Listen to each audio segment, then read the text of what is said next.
कक्षा 8 विषय विज्ञान पेपर 22/2024-25। तो इसमें पहला क्वेश्चन है, जब एक ही किस्म के पौधे किसी स्थान पर बड़े पैमाने पर उगाए जाते हैं तो उसे फसल कहते हैं। आग बुझाने हेतु उपयोग में लाया जाता है अग्निशामक यंत्र, और बाघ परियोजना द्वारा संरक्षित प्राणी है बाघ। जो पदार्थ अपने में से होकर धारा प्रवाहित होने देते हैं सुचालक कहलाते हैं।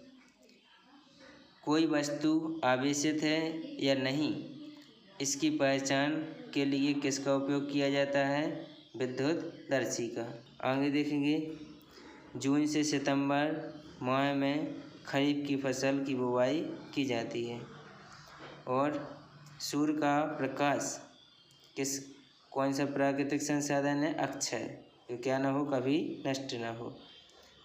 कार्बन का शुद्धतम रूप कोल या कोलतार या कोयला। अशुद्ध जल को विद्युत का चालक बनाने के लिए नींबू का रस प्रयोग में लाते हैं। अब भूकंप संभावित क्षेत्र को क्या कहते हैं?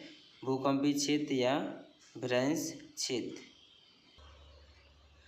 धान को वर्षा ऋतु में क्यों उगाते हैं?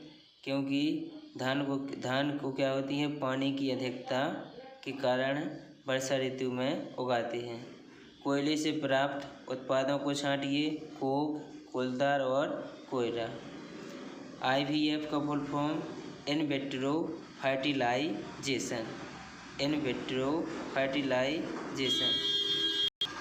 किशोर अवस्था में किशोरों के चेहरे पर फुंसियाँ व मुहासे क्यों आ जाते हैं?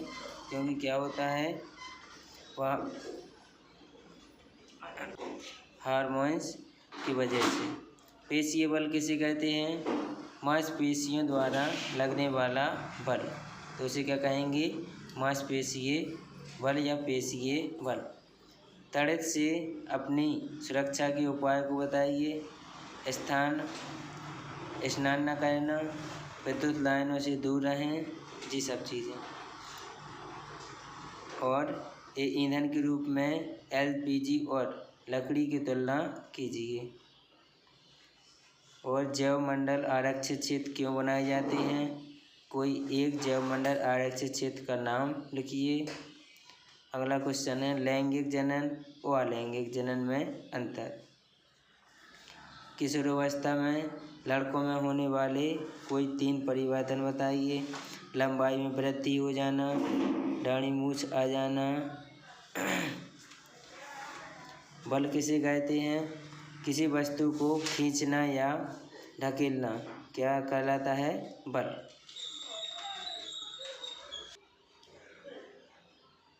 नाइट्रोजन चक्र का नामांकित चित्र बनाइए। घर्षण हानिकारक है परंतु अनिवार्य क्यों है? उदाहरण देकर समझाइए।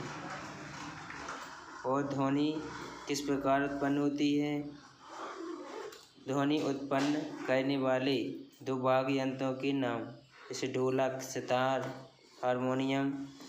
और परावर्तन किसे कहते हैं? इसके नियम, तो आपतित किरण, परावर्तित किरण और अभिलंब।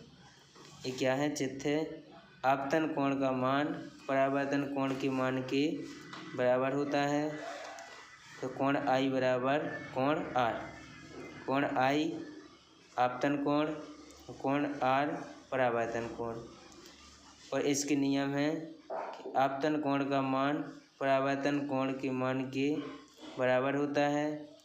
आपतित किरण, परावर्तित किरण तथा अभिलंब तीनों एक ही तल में होते हैं। ये क्या है? परावर्तन के नियम।